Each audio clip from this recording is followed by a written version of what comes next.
Good afternoon. Welcome to our Algorithms and AI, the new face of housing discrimination. We're really excited about the topic and the conversation we're going to have with two wonderful speakers, panelists today. I want to thank the National Fair Housing Alliance for hosting us in their space here. And thank you all for joining us for this conversation. This is Fair Housing Month, the month that we celebrate the passage of the 1968 Fair Housing Act. 56 years ago, housing discrimination was rampant, and the government said no more. But as we fast forward to where we are now, we still see housing discrimination take place every day. Too often, it's behind a smile and a handshake, and more often, we're seeing it behind algorithms and decisions that are being made by corporate offices far away. So let's unpack what that means when we say decisions are being made by algorithms and AI and machine learning, and understand how that impacts people's access to housing. I was looking at Instagram earlier, and one of my friends, when she saw me post about this, she says, "Oh, this is going to be good." And I sure hope it is, and I'm looking forward to this conversation today. We have with us Ridhi Shetty. She is the Policy Counsel at the Center for Democracy and Technology's Privacy and Data Project. Her work focuses on algorithm-driven decision-making and other data practices that affect marginalized communities' access to economic stability and fundamental needs, with a particular interest in the intersection of marginalization. She analyzes how policymakers for these practices should strengthen enforcement of and build upon existing civil rights and consumer protection laws. And my friend, Dr. Michael Akinwumi, is the Chief Responsible AI Officer at the National Fair Housing Alliance. Michael, I think your title's changed like every time I see you, so yeah. Sorry, I stumbled over that one. And he's tasked with critical responsibilities, including the development and implementation of responsible AI policies and guidelines that prioritize fairness, privacy, security, explainability, and reliability, and non-algorithmic solutions. He advocates for ethical AI practices in housing and lending and assesses potential risks associated with AI use in housing and lending. He also represents NAFA in industry discussions involving advocating for responsible AI practices and staying current with emerging regulations and ethical frameworks to educate providers of housing and lending AI products and services on the need for compliance and alignment with national and global responsible AI standards. And I'm Tom Fitzpatrick. I'm the moderator for today. I'm also the Executive Director of Housing Opportunities Made Equal of Virginia. We're a housing justice organization that's working to eradicate housing discrimination and level the playing field for those that are trying to access housing to ensure that everyone has safe, quality, and stable housing. So I'm really looking forward to our conversation today. Got a few housekeeping things for those that are joining us on Zoom. I guess everyone's joining us on Zoom. We have a Q&A section at the end. And if you want to submit your questions, you can do that by typing them into the Q&A function on Zoom. Or at the end, if we have time, we'll also take questions live from the audience. We're going to ask you all to mute yourselves until that point, and your videos aren't showing so that everyone can see our beautiful faces here on the screen. If you have any technical issues, you can contact Mike Burnett at Burnett, MBURNETTE at homeofva.org.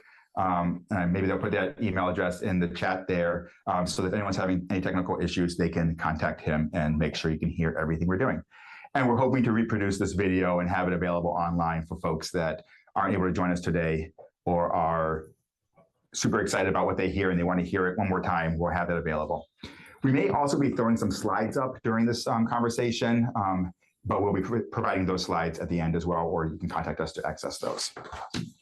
So, Ridhi, I'm going to join by level setting a little bit. We have a whole host of folks that are joining us today. Some are industry folks, some are housing counselors. We got local government officials, and then members from the general public. So let's level set and get on the same page with the definitions. What is artificial intelligence, and what are algorithmic processes? Sure. So while the definitions vary, generally speaking, artificial intelligence refers to technology that's trained by large data sets that is designed to analyze and interpret data as reliably as humans do, but without the same degree of human intervention to make some sort of determination or to generate content. Whereas algorithmic processes, they can really vary in their level of complexity. But the easiest way to think of them is, an algorithm is either a formula where you input certain variables and delivers an output, or a set of if-then statements. It's another easy way to think of it that would really carry out a task. So you can, for instance, picture a decision tree. You start with one question, and then the answer to that question determines what the next question will be. Then you just can repeat that until you run out of the questions needed to reach a particular outcome. Another useful term also to bear in mind is machine learning, which is basically a process by which a system detects patterns in a set of data and then recreates those patterns in its own outputs. And the big thing that's changed lately is just the time in which they can process all those if-then questions, right? That's the biggest change in how we can get to where we are now with AI learning. Absolutely, yes, for sure. And so how are we seeing that being used in our everyday lives? What are some of the examples that we might encounter as regular citizens going about our lives? Sure, it speaks in a variety of different areas. So for instance, when you apply for a job, you submit your resume, there is a system that can search your resume for key terms. And some of these terms might be more like reasonably expected. For instance, terms that you might see in a job description, that's something you might anticipate an employer looking for. Other systems might be looking for terms that they have learned an employer preferences. So they're essentially identifying language that tends to be used more commonly among selected applicants, or that is used more commonly among rejected applicants to make decisions accordingly. We see it in public benefits, for instance, calculating the level of support that a person who is seeking home and community-based services may need, or the kind of budget that is necessary to provide that care. Or for instance, matching income and identity information across different government databases to determine someone's eligibility for benefits and to flag any potential risks of fraud in applications for benefits like unemployment insurance and TANF and housing vouchers. And we also see this in the education context. We also see it in targeted advertising, for instance, using a person's online activity to determine whether they're the intended or preferred target audience for a particular ad about jobs or housing opportunities, credit, education, et cetera. This also comes up in law enforcement, for instance, trying to predict where criminalized activity is occurring and who is involved based on personal data, and also data about people's connections to others and to certain locations. And of course, it comes up in tenant screening as well. And also when we think about artificial intelligence more specifically, we see it, for instance, being used to predict personality traits of job candidates through things like facial analysis or audio analysis, voice analysis, and then facial recognition technology, or other tools that are used to monitor workers in the workplace, to monitor customers in stores as they're going about their business, monitor students' activities both in school and on their own devices, monitor tenants. And now in the age of generative AI, of course, we're also seeing the risks that could potentially come up in its uses for creating text and images too, and that delivery of information. And generative AI, let's define that one too. Yeah, that one is particularly focused on creating content using data sets that are based on existing bodies of text, and they're really very data hungry models. They rely on being trained on vast amounts of text-based data sets or image-based data sets to determine how a particular prompt should be kind of conveyed via new text or new images. And so that's ChatGPT as came out, and that's certainly one example for sure. Now my Facebook is having Meta AI. It's all generative AI. Yes. Okay. And, Michael, you and I have talked at different conferences over the time about what NAFA is working on and what you're working on here. One of the topics that I think our audience would find really interesting, and one that Ridhi just talked about, was tenant screening and how AI is used to screen tenants that are applying for housing. Can you talk about some of the negative impacts that has on marginalized populations and what we're seeing in that field there? Yeah, sure. I can do that. But first, thanks to Home of Virginia for inviting me to be on this panel. And it's also a privilege to speak on the same panel with Ridhi. So Ridhi, while defining what artificial intelligence is, she mentioned the keyword big data, right? And if we extrapolate that to tenant screening, because now we have alternative data, and then we also have the standard credit reporting data, and then some other data that are even not predictive of the risk, for example, that a landlord would like to see.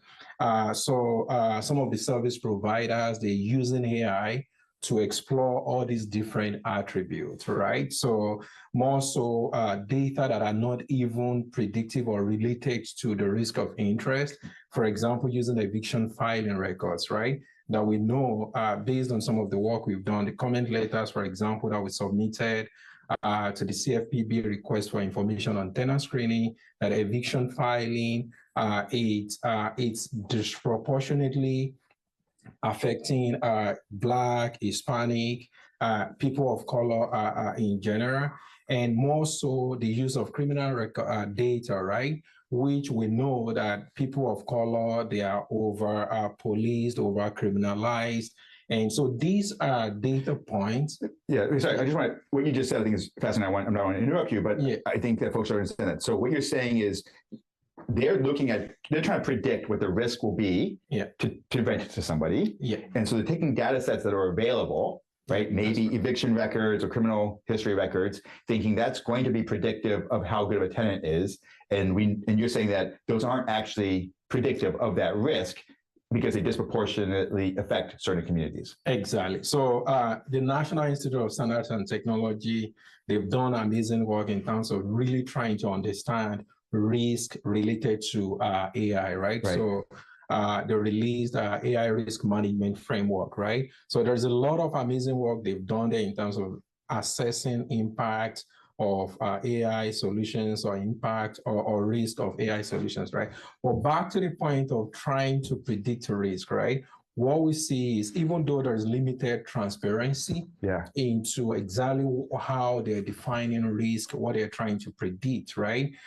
Common sense says that the risk you want to predict when you're trying to rent your space to a tenant is you want to know if the person is financially stable, if they're going to be able to meet their monthly payment, right, their obligations, right? But then we've seen instances where landlords will be more interested in how much they can get from tenant, right? Like, which is really profit. And that leads to predatory prediction when it comes to tenant screening, right? So there are two things there to the point of criminal records and also other data that are not even related to non-tenancy. So data that we know the impact negatively people of color, Black in particular, and then two, the definition of the risk that the landlord is really interested in. So there's lack of transparency in terms of like what is going on here there. And in fact, some of the data, even if the risk prediction is well defined, even if they're using the right data, the quality of the data, it's one of the areas that people of color can be harmed in terms of like algorithmic discrimination. And also that's because it might be, the data might be wrong, right? Exactly. So there might be errors in the data or similar surnames. And so they get confused and then they're using that bad data to make bad decisions on risk. And then because the data providers or the data aggregators, as they are called, they are all over, right? And I really like the point you made about similar names, right? So we have what is called identity resolution. So there is lack of transparency in terms of how do you aggregate these different data sources to truly say you are identifying the real person, right? And that's where some of the inaccuracies can come in. And more so, in addition to lack of transparency, there is no clear pathway in terms of like addressing the inaccuracies in the data, the quality of the data. And these are different ways that the use of, I would say, irresponsible use of AI for tenant screening comes back to hurt people of color, Black and Hispanic. And I would also like to mention, one of the cases out there that is publicly available that our listeners can look into is Safe Rent, right? So Safe Rent. Safe Rent is a tenant screening a service provider. There is actually a lawsuit, and the Department of Justice has also expressed interest in that case. And the lawsuit alleges, it actually reveals some of the complexities, the nuances related to algorithmic bias that I've mentioned, right? And then it alleges that the tenant screening solutions that they provide resulted in discrimination against Black and Hispanic applicants. And in fact, so what SafeRent does is that they have what they call SafeRent score, right?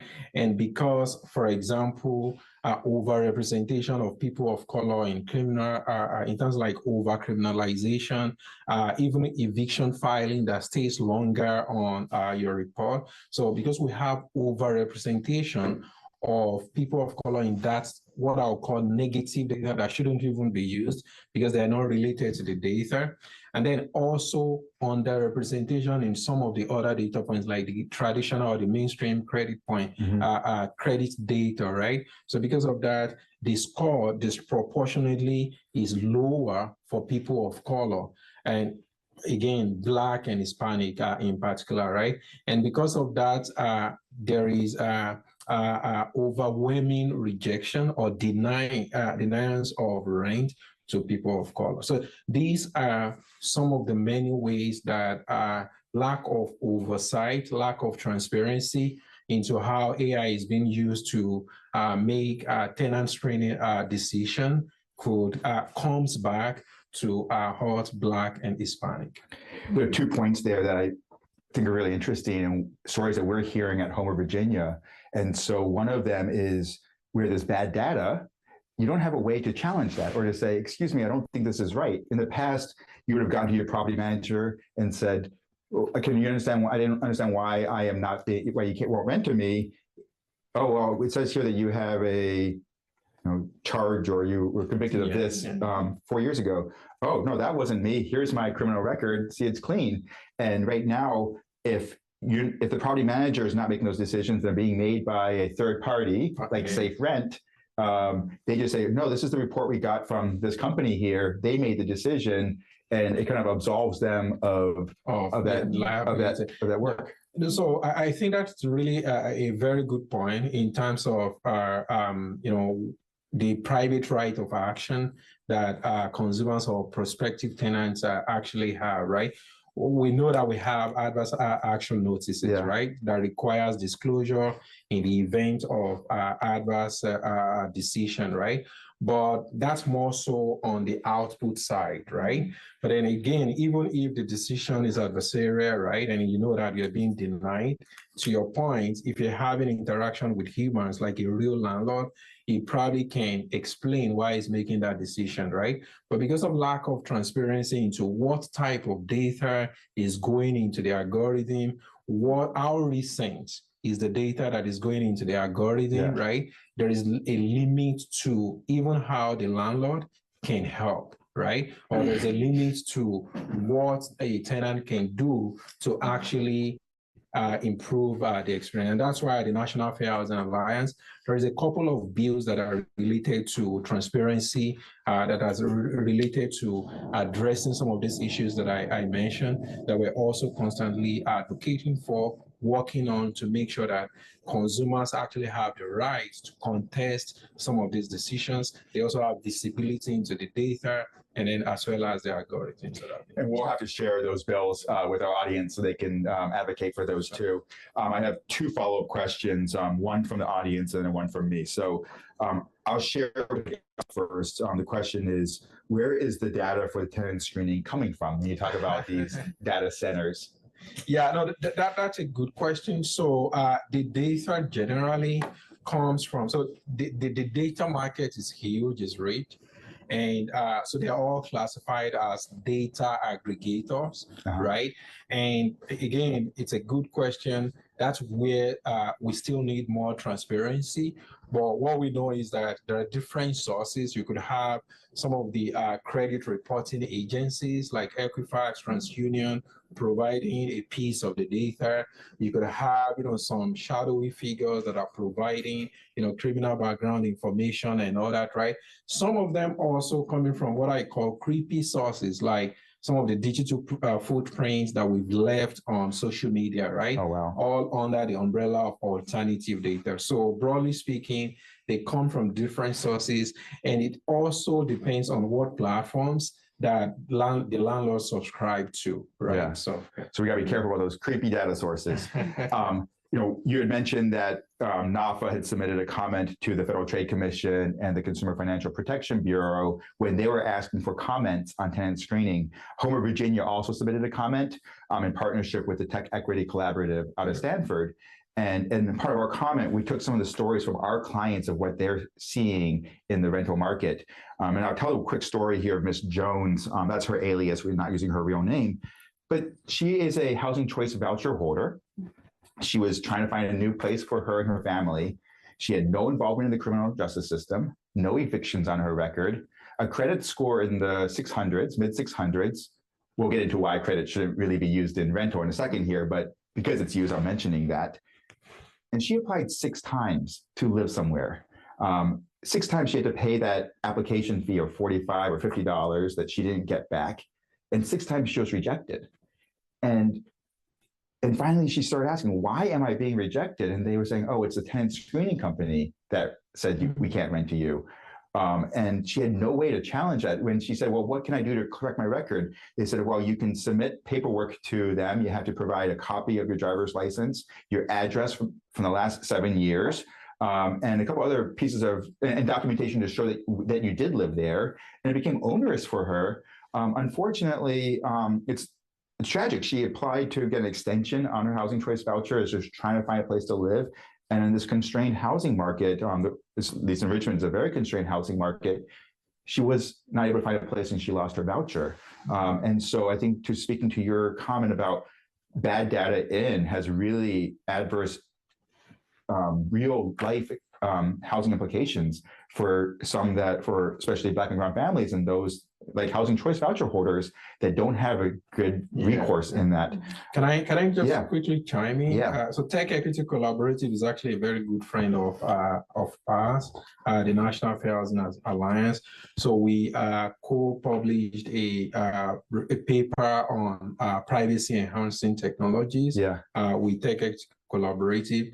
And to the question about where this data is coming from, so there's always like privacy concern or tension between privacy and trying to render some of these solutions. But to your comment about credit score, right? So I agree with you. There are a lot of reasons that if you try to get into why credit score should not even be used to make tenant screening decision, we're going to be here for all day. I know. Right? But one quick point is that credit score is designed or developed to predict a different type of risk. That's right. Like mortgage delinquency, right? And we're talking about tenant. Think of somebody who is just coming out of high school or coming out of college, right? And they have thin credit file or they're even credit invincible, right? And then you're trying to use credit score, which we know constitute roadblocks to housing, right? To predict or make tenant screening decision. So because it was designed and developed for a different type of risk, it shouldn't even be used. Thank you for saying that. I think it's really clear. Like credit scores were developed to determine what your risk would be to pay back a loan. Yeah. And so the factors that go into a credit score are your history of paying back loans to mainstream financial institutions. So I did not know this before I took my job, but one's rental history is generally not included, even if you pay your rent monthly on time. Exactly. It's not included in your credit score. You pay utilities every month. I pay mine to a huge corporation every month, not included in my credit score. And so if those 2 factors aren't being used, why are we using that to determine whether you can pay your rent on time? So I think it's something that we need to be careful about. And some of the challenges of, it's not just AI, it's the challenge is what is the data that we're using? If we're trying to predict risk, let's make sure we're using factors that actually predict that risk and not others. So I want to switch gears just a little bit here and recognizing that AI and algorithms aren't human beings, right? They are a series of codes in a computer, as you explained to us. So how can that be biased? And how can they lead to different outcomes for different consumers? Sure. Right. We often hear that AI and algorithmic tools are not affected by the biases that drive humans, but generally our systems across society, both human-driven and AI or algorithm-driven, are influenced by historical patterns of bias and by the biases of those developing and implementing these systems. And these biases can be reflected in the data sets that are used to train these tools and in the inputs that these tools are designed to analyze, especially when they're using protected characteristics or proxies for protected characteristics, things like zip code as a proxy for race, for instance, that aren't necessary or may not even be relevant for the purposes for which these tools are being used. And I think another factor to take. Those proxies for protected classes. So you say zip code, recognizing that one zip code, because we live in segregated society, one zip code is a good predictor of one's races. Is that? And more specifically, it's really a predictor of who has been subject to that historical discrimination, right? And that redlining. And I think another important factor, and I think this is also relevant to the question from the audience that you just got, is the intersections of the decisions across different contexts and how they have downstream effects across other contexts as well. So for instance, when we think about employment, hiring decisions and promotion decisions are made based on often less relevant and discriminatory criteria that could be more indicative of somebody's, for instance, disability. And also in the workplace, a lot of the data that's being collected and analyzed are intended to reveal insights about employee behavior, for instance. So this puts pressure on workers that leads to physical or mental health injuries. It interferes with their ability to organize in the workplace, and also is incorporated into decisions that affect the wages that they receive or that could trigger disciplinary actions. So this can have effects on the employment history that is considered in tenant screening and in loan applications. Same thing when we think about, for instance, targeted advertising. This can be based on information in social media profiles, including the pages that people like or how they react to content that they see online, pages that they follow. Those could potentially be correlated with somebody's protected characteristics, but that can be used to, as I mentioned before, identify whether somebody falls within the audience that a particular advertiser is aiming to reach. And this can affect who ends up learning about opportunities like open available jobs and housing, et cetera, and also available resources. This comes up with respect to benefits too. I mentioned earlier the potential uses of algorithmic processes for fraud detection. There's also the use of facial recognition technology for identity verification, or even for electronic visit verification when people are seeking home and community-based services and their care workers have to spend the time at the outset logging in to verify that they are where they're supposed to be to deliver the hours of care that they're required to deliver. Facial recognition technology has well-documented issues when it comes to accuracy for varying skin tones. So as you can predict then, especially for care workers who are predominantly women of color and who have disabilities themselves also, this could particularly affect them. And when you think, especially in the pandemic, people who have lost their jobs and then sought unemployment insurance, when they encountered algorithms that are affecting their decisions about whether they're eligible for that insurance and those algorithms produce inaccurate outcomes, then that will also affect their ability to make rental payments. So if they miss rental payments, that will end up being reported as opposed to the on-time payments they've made that doesn't get reported. So it's really just penalizing people for potential challenges that they faced in meeting their obligations without taking into consideration past behavior that would indicate that they are able to meet particular obligations, for instance, making their rental payments. So what I take away from that is we think often in terms of what's a objective factor and what's a subjective factor. As humans, we try to say, okay, I'm going to make sure I don't have any of those subjective factors and try to find just purely objective factors that are there.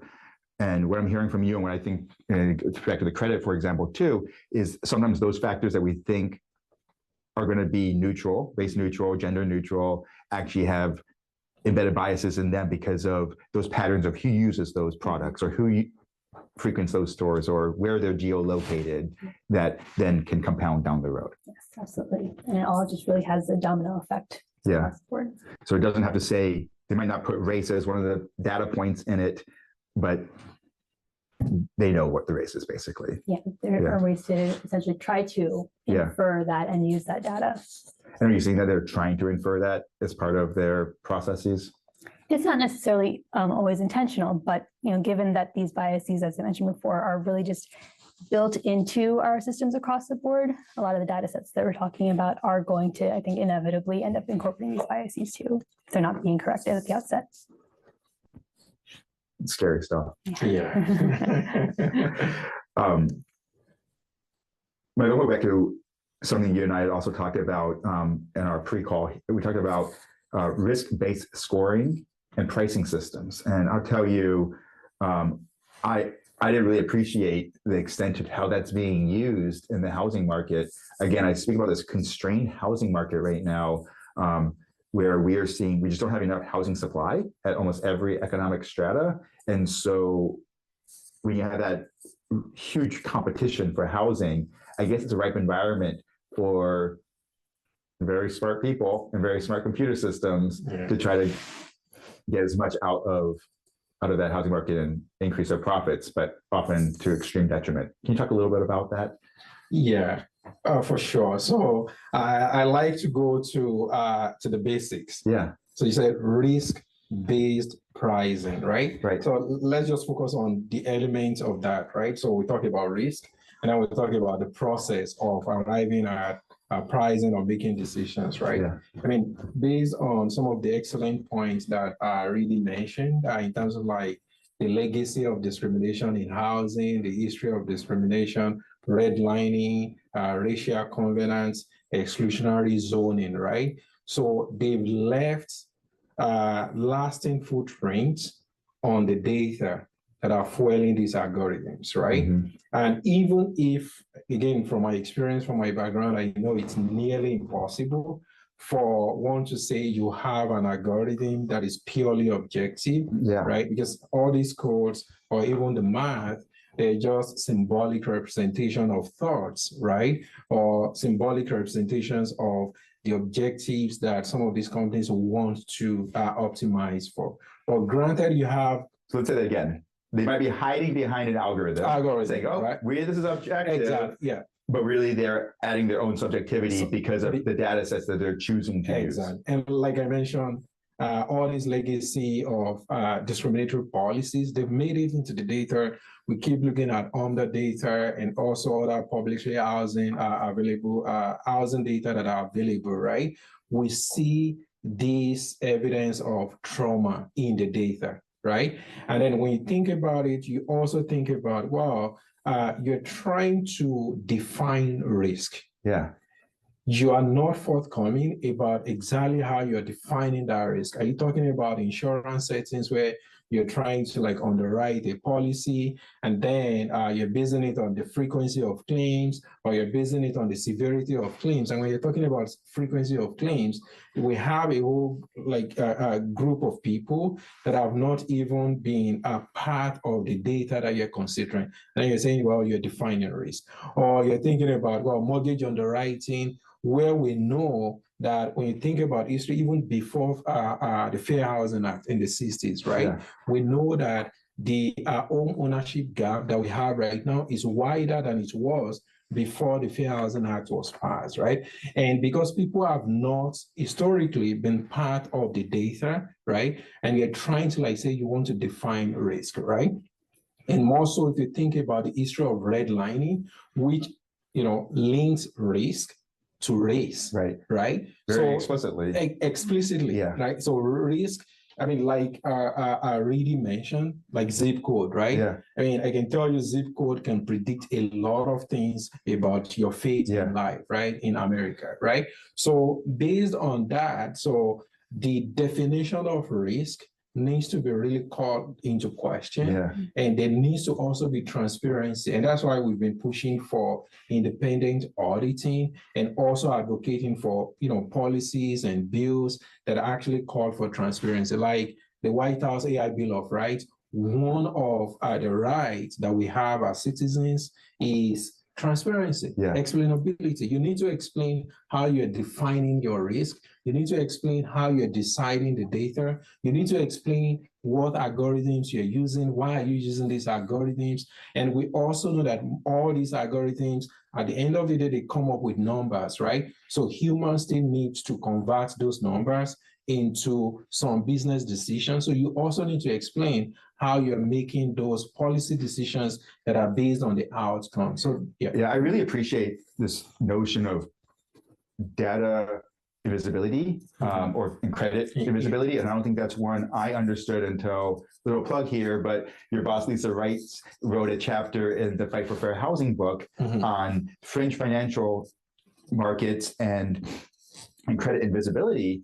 And I did not appreciate that if you don't have access to a mainstream bank, because the banks aren't located in your neighborhood. And so you do your banking with payday loans or with check cashing places, you don't build up any history of credit, even though you might be paying back that payday loan at an exorbitant interest rate monthly, fully, and you're showing a history of being able to pay back a loan, you don't get any credit, you don't get any of the positive benefits of that in your credit score. And so there are huge segments of this population, especially Black and brown communities, that don't even have a credit score.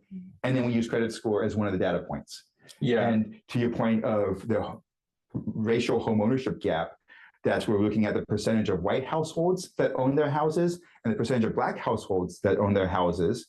And we recognize that that gap, in Virginia at least, but it's nationwide, that gap in 1970 was 13%. That gap now is 24%. So we see more white households owning their houses and less Black households owning their houses 55 years after the Fair Housing Act, 56 years after the Fair Housing Act was passed. And so if we're looking at data on home ownership, then you're excluding whole segments of population. And I think that's really important when we talk about, it's not just that it's very powerful computers that are making these decisions, it's that the data that they're using is really problematic. Can I just quickly plug in about, I really like your reference to the excellent work that Lisa, my boss, has done about the dual credit system, right? I think what people need to ask themselves is, even for those that are credit invincible or credit marginalized, or they have thin files, right? Almost surely, some of these tenant screening companies or credit reporting agencies, they will, if you go on the platform and you submit your information, they will produce some score for you, right? The way the algorithm works is that if you have thin files or you're credit invincible, because they have to produce some score, of course, you paid for that score, so they need to generate something. So most of the time, a decision needs to be made on how to fill in the missing piece of fascinating. Okay. And that's where a lot of subjective decisioning comes in, right? I know this for a fact because, again, my background is data science. So we make decisions about what algorithms we want to use to impute the missing information, because except we do the imputation, we will not be able to develop the model that leverages, for example, white data, right? So those are some of the areas where subjective decisioning can impact some of these outcomes that people of color experience. So they're trying to find substitutes for that data, right? So they're trying to bake a cake and they don't have oil or butter, so they're going to use some other product that's not actually going to get the same result. Exactly. That is not even representative of the individual. And that's where enforcement comes in. So if you're using data that is synthetic to make a decision about me, right? Then how do you know that that data represents me as an individual? But most algorithms will have to make imputation or assumption about what your profile will look like, even though they don't have the data. So my homework now is to go read the White House's Bill of Rights on, what is it called again one time? White House AI Bill of Rights. White House AI Bill of Rights. Yeah, I think that recognizing, you guys have really showed us how this notion of AI and algorithms, which sounds ubiquitous, or not ubiquitous, it sounds like complex and something you don't understand. Something you don't understand. It really just is, how do they make so many decisions so quickly, and what kind of data are they using to do that? So as consumers or industry folks or advocates that are working to prevent or challenge this new face of discrimination, what can they be doing?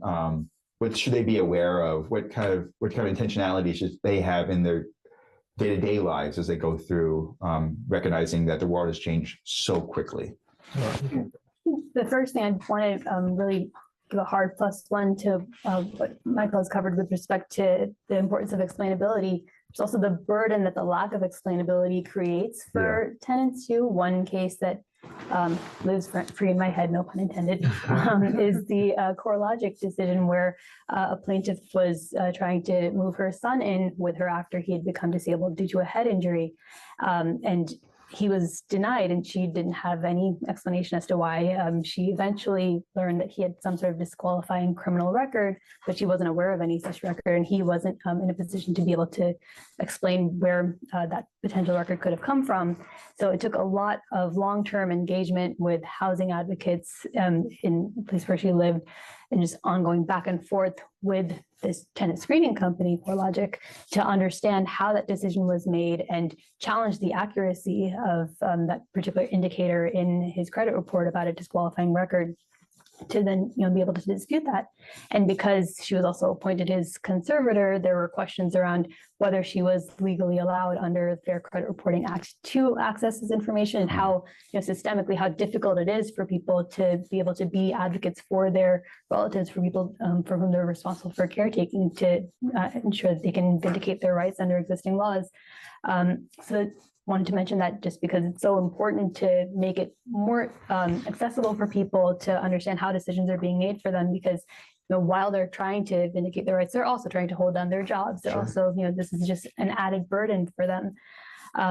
Another thing also I'd want to emphasize is under particular civil rights laws, in certain contexts, there is an obligation to provide reasonable accommodations, particularly in housing, employment, education, et cetera.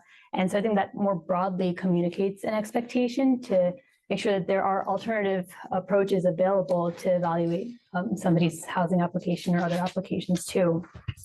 And I think another thing to really emphasize too is the different ways to engage with policymaking. Like this creates such a great forum right here with Home and VA has created to engage on these conversations. One thing that you mentioned earlier on too, that CDT also participated in the FTC and CFPB's comment period regarding tenant screening. But one of the things that you pointed out that I think is really underemphasized in these opportunities is bringing actual stories of people affected to the attention of policymakers, and painting that picture very clearly for what the ramifications are of not moving faster on policymaking. And also all the tremendous work that Michael and National Fair Housing Alliance have done in really connecting the dots on how algorithmic practices work and what their on the ground impacts are with respect to housing and lending. And those are things that across the board advocates can help lift up. Can I interject for 1 second here? You talk about telling real stories. Yes. I often tell public policy students or those that are getting into the public policy space that all too often policy is made on anecdotes, not on data, right? You can show them all the data of the discrimination taking place, but if you don't have a real story to go with it, it's often the policymakers don't recognize the true impact that it has on individuals. And so to the extent that folks can tell their stories, share their stories, share them with any of our organizations, that gives us hooks for policymakers to go, oh, I understand now what that impact is. I tell the story of Ms. Jones all the time because when before I was telling that story, it didn't resonate with folks. When I tell them this is one person, this is what happened to their lives, they can really understand, oh, wow, that can have a real detrimental impact. And so I think that's really helpful here. So, sorry, you finish your point. Sorry. And with our various perspectives, talking about the real human impact, explaining the science, explaining what the connections are between the existing legal landscape and what happens when you're actually trying to enforce these laws. Painting that very well-rounded picture of policymakers is really critical, and I think all stakeholders have a role to play in that. Yeah, and to your question about what advocates can do to prevent algorithmic bias, right? I mean, it's fair to say, and maybe folks have heard Lisa say this about AI, that AI or artificial intelligence is the new civil and human rights frontier, right? And we also say that where you live matters. So I like the audience to imagine where they live right now and think of all the opportunities that are connected. And I can bet that in all those opportunity areas, you would see applications of AI. So what that means is that now is not the time to say we're pushing against the use of AI. That is too late, because AI is everywhere, is impacting everyone. Then we need to ask ourselves, what can we do to make sure that AI does not amplify historical discrimination? AI does not perpetuate the legacy of discrimination that we have. So I have a couple of suggestions. One is to make sure that the use of AI or the development and deployment adopts what is called a responsible AI principle. And for us at the National Fair Housing Alliance, that means 5 principles. Any use of AI in housing or any development or application of AI in housing must be, 1, non-discriminatory, must be privacy preserving, that's the second one, must be reliable, which means it has to be safe and also valid for all demographics, that's the third one. The fourth one is it has to be transparent, which means explainability. You need to be able to explain the decisions. You also need to provide information that can be used to contest the decision. And the fifth one is governance.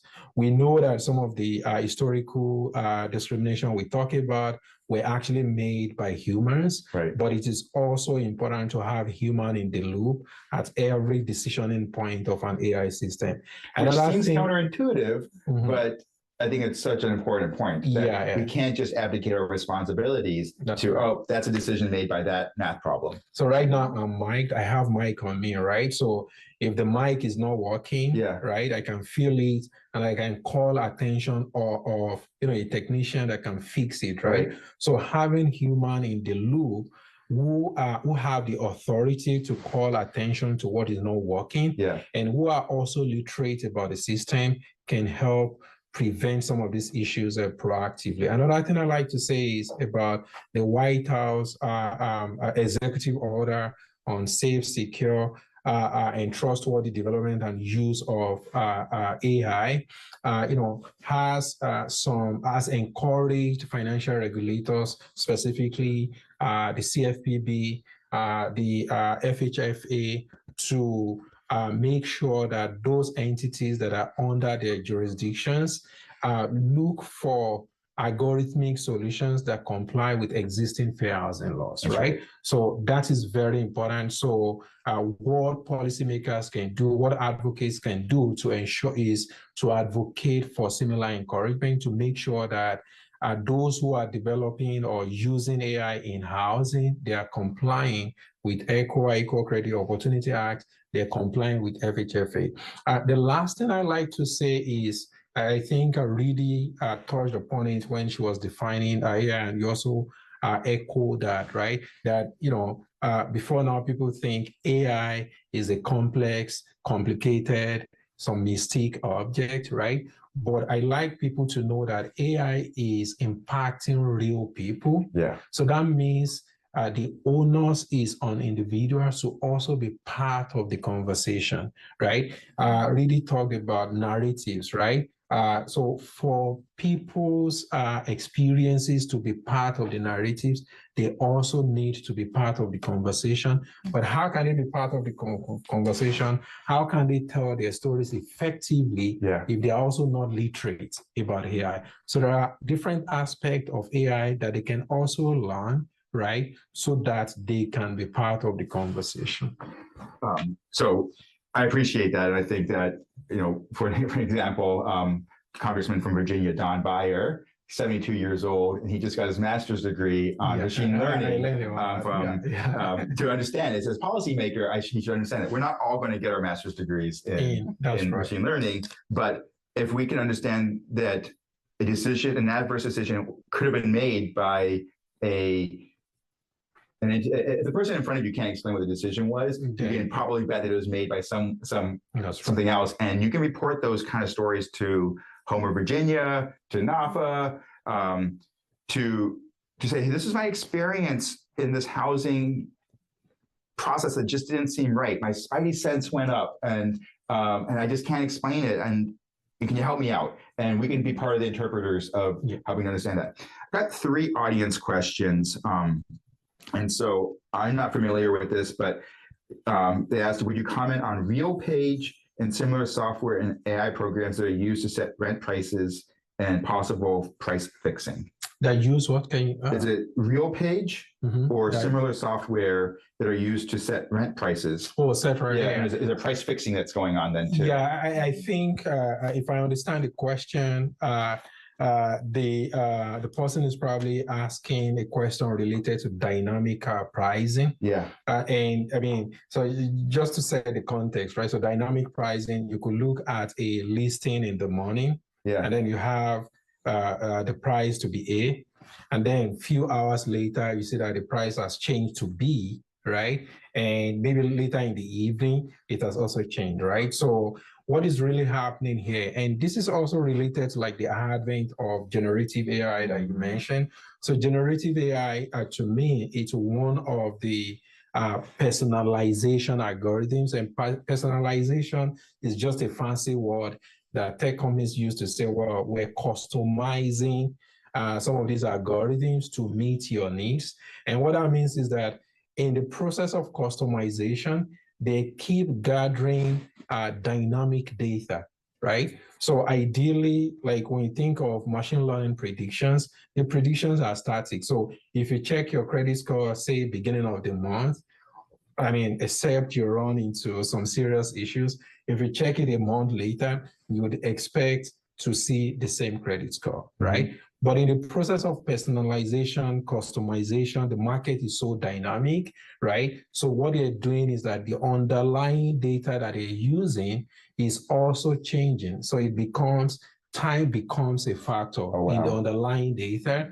And that's where they develop some algorithms that actually shows or changes the prices depending on how sensitive the underlying data is. So they might know that demand spikes on weekends. People that are looking for housing, so the prices might be higher. Yeah, exactly. Oh, wow. Yeah, it's like Uber. Let me use Uber or Lyft, right? Yeah. So depending on the time, if you're in DC area, so depending on the time, right, you may see that the destination is fixed, right? But depending on the time of the day that you look at it, depending on the traffic on the road and all that, you see different prices. So we expect that after a Nationals game, but it's really problematic when it comes to putting a roof over someone's house. That's right. That's right.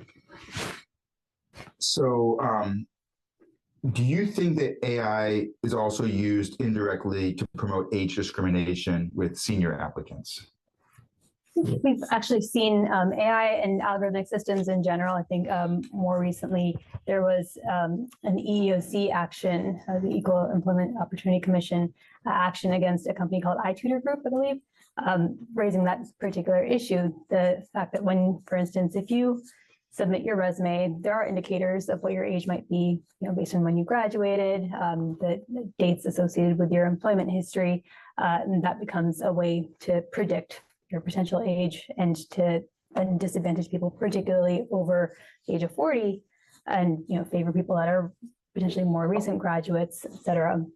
I think factors like that indicate either age itself or other time-related concerns like employment gaps, things like that are less likely potentially to occur for people who are younger that don't have, for instance, caregiving obligations, things like that could have been factors contributing to employment gaps, versus people who are older and may be more likely just by virtue of having been in the labor force for longer to have those kinds of gaps. So I think there are a lot of different indicators like that, whether more directly connected to age or things that could kind of contribute to how somebody's experience and the number of years in the field is interpreted. And I would just like to add, I think earlier on, Ridhi mentioned proxies, right? And one of my favorite examples that I've seen in practice is if you tell me that you're using Yahoo email, right? I probably can predict your age versus somebody that is using a Google, right? And these are some of the proxies that those who are providing algorithmic services in housing may be using, not knowing that using those type of data points may serve as or qualify as proxies for age. That's a great way to think about this. I make the same joke. I say, if you have an AOL account, I can guess your age, or if versus someone else. Do we have any questions from the audience? Any hands raised? I have one more here, but I think we kind of touched on this a little bit, which is issues of privacy protection legislation. I think you guys hit on that. So I think this question came up when you were talking about that. But are there other questions from the audience or from folks that want to raise their hand and join us on this Zoom webinar? Not at the moment. Well, one of the things that we talk about as the work that we do at home in the fair housing organizations throughout the country is that we're looking to root out discrimination. And back in the day, that took place with testers that would, like secret shoppers that could go in and see what their experience was, and then there might be a control group of what their experience was, and we'd be able to compare those two. And so we did testing of lending institutions, of mainstream banks, and we have our testers go into the physical bank, and sometimes our Black testers would go in and have a 15-minute conversation with the lending officer and come back and report, oh yeah, that was really good, and okay, well, thank you, and get their recordings. And then we have a white tester that goes in, and they might have an hour-long conversation with that same loan officer and follow-up text messages. And the Black tester had no idea what the white tester's experience, so they thought their experience was fine. They had a 15-minute conversation, whereas we know, when we're looking at doing the analysis of the testing, that the Black tester had a, can you guys hear me okay? There was a comment that your sound has dipped a little. Oh, okay. So we have our Black tester that thinks that their experience was great, not knowing that the white tester's experience was that much better, right? That much more engaging. And that's how we used to hold the lending institutions accountable. But we're seeing a wholesale change in the mortgage industry right now. In 2007, non-bank lenders, the online lenders, accounted for about a quarter of loan originations. And now they account for 60%, 70% of loan originations. And so these are non-bank, they don't have brick and mortar buildings, accounting for a huge segment of the mortgage industry. And so for us, it's that much harder to do testers. We can't send a tester into the brick and mortar. We have to start the process. And so we're seeing challenges in how we hold different lending institutions accountable. Are there ways that you all are thinking about, like besides just keeping your spidey sense up, and how we can think through making sure that as industries change, we're holding them accountable too? Yeah, no, there is, I could, make some suggestions. Yeah. Especially for those that are into enforcement, testing, or investigation, right? So I agree with you. Most of the experience now is online, is digital, right? And so one is to reassess how to do this testing, like taking the domain experience, which is very critical, right? Because many of the instances or algorithmic biases, stories that we're telling right now is because technologists who don't have the domain experience just think that, well, because they have a partial understanding of the problem, then they can just create some tech solution and that leads to problems, right? Yeah. So the domain experience that what I would call, with due respect, in quotes, traditional testers have is very, very important. Yeah. And, in my previous comments, I've been advocating for transparency, which also includes transparency regarding the data, but more so, what I imagine is a near future where many of these platforms will become open. That's right. What that open means is that, enforcement or testers who have the domain experience can also work with software engineers who are committed to the mission, like the civil rights course, who are committed to advancing human rights and values, right? So when there is a collaboration with those who have the domain experience about how to navigate testing, with those software engineers who have the technical expertise, and the platforms like SafeRent, RealPage, and even some of the CRAs, they have open data. And there are a couple of policy recommendations about open data, how that can benefit consumers, right? Then the next thing that will happen is that the same experience that domain that testers have one can begin to imagine creating a digital profiles Right.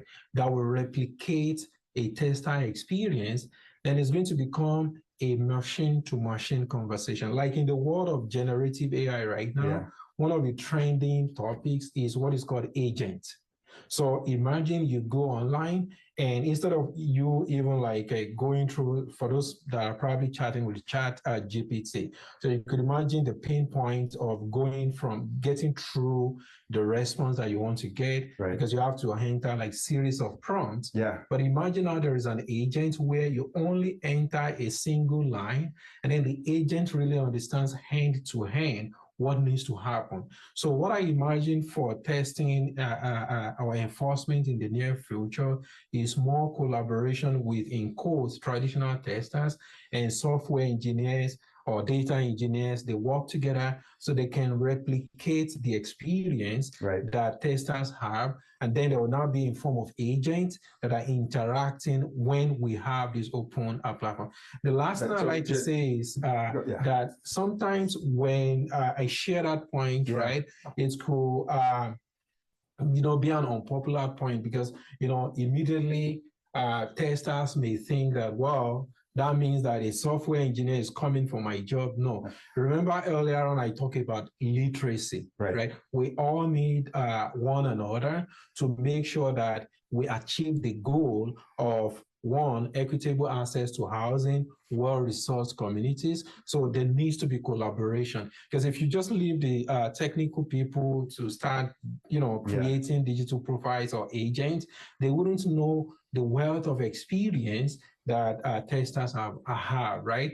And I mean, I have some more practical experiences in working with testers in this space, but for confidentiality, I'm not privy to sharing that information. But here at NAFA, we've done some collaboration, and I've seen how that helped, the testers or the investigators to be more efficient in their work. I love that idea of taking the lived experiences, what you call domain, of those lived experiences of those that are seeing the world in real life. Yes. And then helping to educate those that can infiltrate the agents to talk that code back and forth to see where we can see those weak points. I really appreciate the time that you all spent with us today. We're all doing amazing work. As the executive director of a nonprofit, I wouldn't be doing my job if I wasn't making a pitch to support us and support you all. So if you're so inclined to get involved, you can find, if you want to be one of our testers at home, you can find our information at homeofva.org. If you want to help you contribute to the works that we're doing, I think there's information on donations are on all of our pages. We'll be showing here soon. Part of what allowed us to do this today was a grant from HUD, and as a requirement, they asked us if we can do an evaluation of those that participated. So there should be a QR screen just that popped up on your chat if you're able to do a survey to let us know how we did today and how we can continue to do this work in the future. I want to say thank you to you all. The Center for Democracy and Technology is doing amazing work in the policy realm to ensure that our rights are protected. NAFA, you're a great partner with us, thought leaders and educators, and making sure that we do have those well-resourced communities and equal access to housing. And I want to thank you all for joining us today for this very important conversation. I hope that you all learned something. I learned a lot today, even though I've already had some of these conversations. You all did such a good job of explaining a very complicated topic in ways that I think as a non-technical person, I was able to understand. And so I just want to say thank you all for today. Happy Fair Housing Month, everybody. Get involved with what we're doing. Join the housing movement. Let's make sure that when we celebrate the Fair Housing Act every year, we can celebrate successes and make sure that we see an end to that discrimination, a closure of that racial homeownership gap, and that society that we all hope for. Thank you all. Thank you. Thank you. Thanks for having us.